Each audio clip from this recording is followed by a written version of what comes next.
Abed Karrim is the head of intergovernmental relations and disaster response at the Alimdaad Foundation, and he joins us now via Zoom. Thanks very much indeed for joining us. Good to talk to you again. Sadly, the last time we spoke, it was under very similar circumstances. What are you seeing this time around? Good evening to you and your viewers. Correctly said that the situation seems to be panning out the same like the last that we saw in Durban, and the heavy rains that have fallen on the 9th of November and flooded this entire area, and families that are living close to the rivers and the riverbanks bursting and flooding these homes. Our foundation, the Alimdaad Foundation, was activated by disaster management yesterday to say that they have a situation on hand and the foundation can come on board and assist the families. Our teams had reached there, and what we found was that many of these families had to be evacuated, and they were moved away to Peace Valley, to the local mosque hall, where all these families had to be housed and moved out of their homes. And we have seen this scenario here in Ladysmith, we've seen it in Durban, we now see it again in Pietermaritzburg, where homes are being flooded to such an extent that people have to actually start running for their life, moving out of the area because of the force of the water and the strongness of the current of this water that demolishes and also at the same time damages everything, like you heard earlier on, that the children's school books, their uniforms, and just the part of examination part of the time. And many of them have situations where their homes have been lost in terms of whatever is in those homes, their school bags, their home, their groceries, their fridges, everything gets washed away. So the Alimdaad Foundation, with all the different role players, have been out there yesterday. Our teams just arrived now from Pietermaritzburg at our head office, and we are just doing an assessment of what else is needed. And today we had, as a update of 264 people displaced and about 96 families.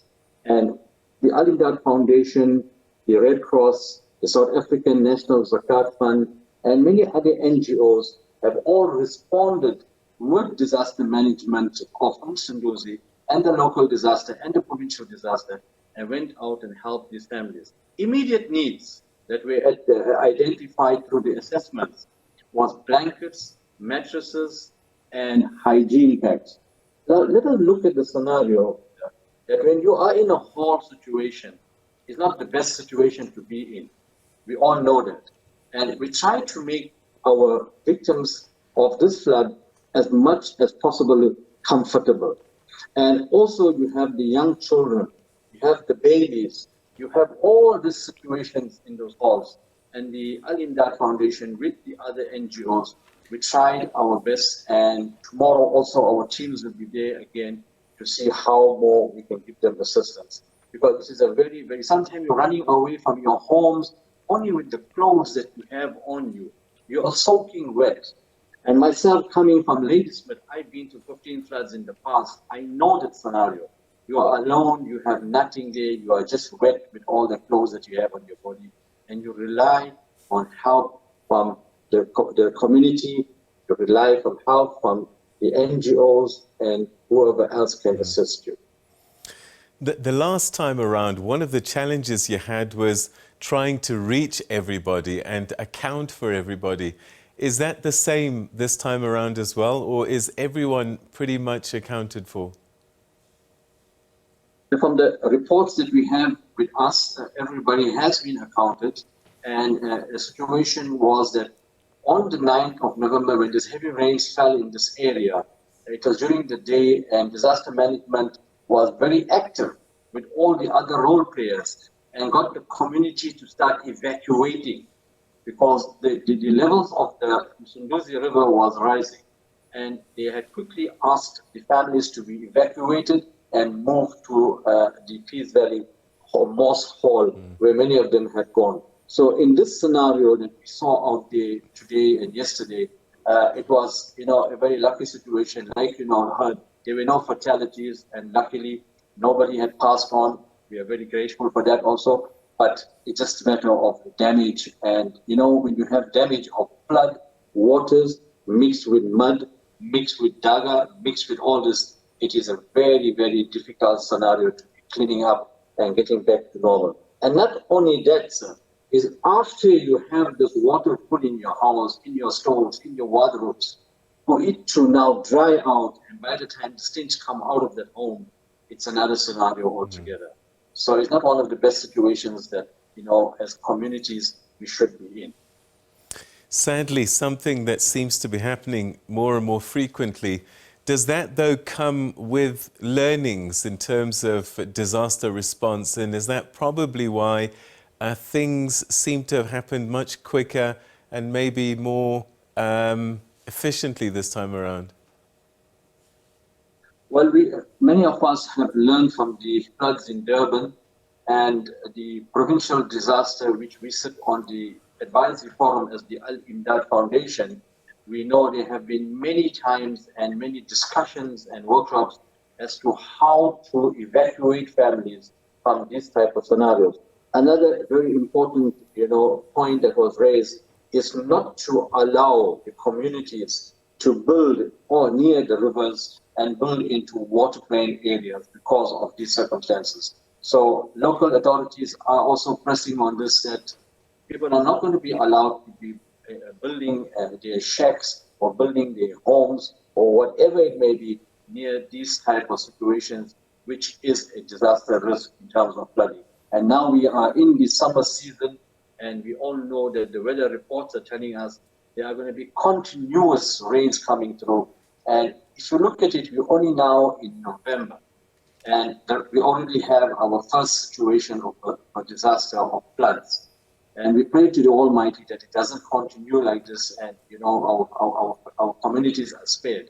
But we have to be ready to respond. We have to be ready and create the awareness. I think here the most important thing is creating the awareness within the communities for mitigation, to make sure that these communities, whatever the circumstances, is not to be brought near these rivers and near these kind of streets that have high volumes of water during heavy downfalls. But then you've got to look at the scenario from another way, that many of them want to stay near this type of situations, so they have access to water, they can wash their clothes, etc., because of the social economic situation that they are in. All right, yeah, you certainly have your hands full, and as you said, you need to be on alert. What will you be occupying your activities with in the next days, and I would even say weeks?